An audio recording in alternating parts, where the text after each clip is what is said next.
Bismillah ar-Rahman ar-Rahim. Depuis 3 jours déjà, nous avons entamé les 10 derniers jours du Ramadan.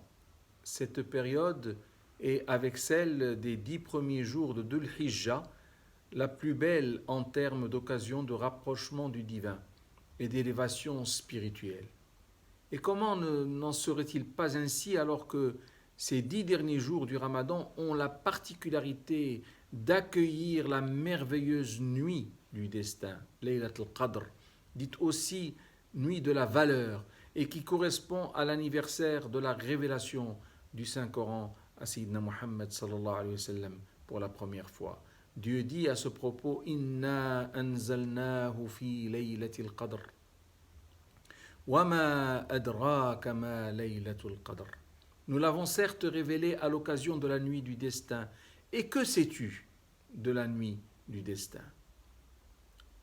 Il s'agit en fait d'une nuit dont la valeur est inestimable et qu'Allah subhanahu wa ta'ala compare à 1000 mois. Dieu dit: Laylatul Qadri khayrun min alfi shahr.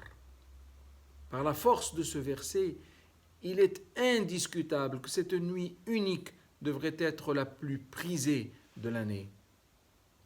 Toute bonne action qu'on y effectue vaut mieux que tout ce que l'on pourrait accumuler durant 1000 mois, ne comprenant pas cette nuit bien sûr, c'est-à-dire près de 84 ans, ou encore la durée moyenne de la vie d'un homme sur terre.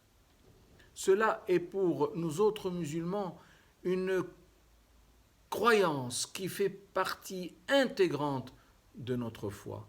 Or, le problème est que l'on n'en connaît pas la date exacte au sein de la dernière décade du mois sacré.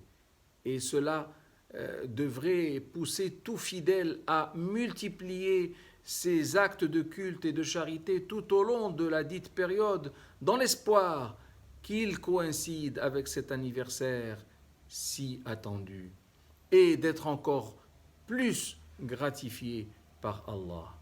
Aïcha, radiyallahu anha, l'épouse du prophète, précisait: quand les 10 derniers jours du Ramadan arrivaient, le prophète sallallahu alayhi wa sallam se mettait en chantier, il priait durant la nuit et réveillait les siens. Elle disait ainsi: كان النبي صلى الله عليه وسلم إذا دخل العشر شد مئزره وأحيا ليله وأيقظ أهله. Il est donc indispensable pour nous de ne pas laisser passer, de ne pas laisser filer ce rendez-vous et de multiplier ce magnifique dua que le messager de Dieu avait l'habitude de répéter très souvent à cette occasion: Seigneur, tu es grand pardonneur, aimant pardonner, pardonne-nous donc. Amen. La traduction de ce dua: Allahumma innaka afoun tuhibbul afwa fa'afu anna. Amin.